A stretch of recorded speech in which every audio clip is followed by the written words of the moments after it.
എനിക്ക് ഇത്തവണത്തെ ഓണം തുഫാൻ ഓണമാണ്.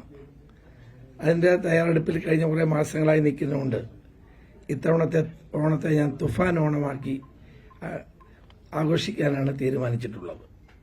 നമ്മുടെ നാട്ടിലെ ജനങ്ങളെ ലഹരിയിൽ നിന്ന് മോചിപ്പിക്കാൻ വേണ്ടിയുള്ള ഒരു ശക്തമായ പ്രയത്നത്തിനിടയിൽ ഓണം വന്നപ്പോൾ ഓണത്തെ ആ പേരിട്ട് വിളിക്കാനാണ് എനിക്കിഷ്ടം.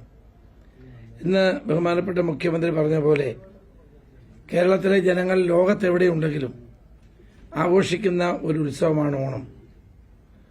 ഓണം അതുകൊണ്ട് തന്നെ ജാതി മത വർണ്ണവർഗ വ്യത്യാസങ്ങൾക്ക് അതീതമായി എല്ലാ മലയാളിയുടെയും മനസ്സിൽ സ്ഥാനം പിടിച്ചിട്ടുള്ള ഒരു ഉത്സവമാണ്. 3-4 മാസം തോറും ഓണം ആഘോഷിക്കുന്നവരാണ് യൂറോപ്പിലുള്ളവരും അമേരിക്കയിലുള്ളവരും ഗൾഫ് നാടുകളിലുള്ളതെല്ലാം. കാരണം അത് എല്ലാവരുടെയും മനസ്സിലുള്ള ഏറ്റവും വലിയ ഉത്സവമാണ്. അപ്പം അതുകൊണ്ട് ഈ ഓണം ഡൽഹി മലയാളികൾ എല്ലാ വർഷവും കേരള ഹൌസിൽ വലിയ തോതിലാണ് ഓണം സംഘടിപ്പിക്കുന്നത്. അപ്പം അങ്ങനെ ഒരു ഓണാഘോഷ പരിപാടി നിങ്ങളോടൊപ്പം പങ്കാളിയാകാൻ കഴിഞ്ഞു എന്നുള്ളതിൽ സന്തോഷിക്കുന്ന ഒരാളാണ് ഞാൻ. ഞങ്ങൾക്ക് പിന്നെ ഒരു അഹങ്കാരമുണ്ട്. ഞങ്ങൾ ഈ ഓണാട്ടുകരക്കാരാണ്.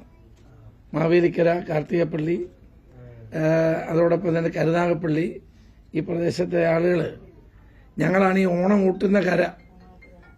അതുകൊണ്ട് ഞങ്ങൾ ഓണാട്ടുകരക്കാർക്ക് ഈ ഓണത്തിനെ പറ്റിയൊരു വലിയ മനസ്സിലൂടെ ഞങ്ങൾ ചേർത്ത് നിർത്തുന്ന ഒന്നാണ്. അപ്പോൾ ഓണം എന്ന് പറയുന്നത് നമ്മുടെ എല്ലാവരുടെയും മനസ്സിൽ എന്നുമെന്നും സൂക്ഷിക്കാൻ കഴിയുന്ന ഓർമ്മകളുടെ ഒരു നിറക്കൂട്ടാണ്. ഈ ഓണാഘോഷ പരിപാടികൾക്ക് എല്ലാവിധ ആശംസകളും നേരുന്നു. ഡൽഹി മലയാളികളും മറ്റുള്ളവരെ പോലെ തന്നെ എല്ലായിടത്തും ഓണാഘോഷമുണ്ട്. ആ ഓണാഘോഷങ്ങൾക്ക് എല്ലാവിധ ആശംസകളും നേരുന്നു. ഇവിടെ പങ്കെടുക്കുന്ന എല്ലാ മലയാളികൾക്കും എന്റെ ഹൃദയം നിറഞ്ഞ ഓണാശംസകൾ നേരുന്നു. നമസ്കാരം. ജയ്.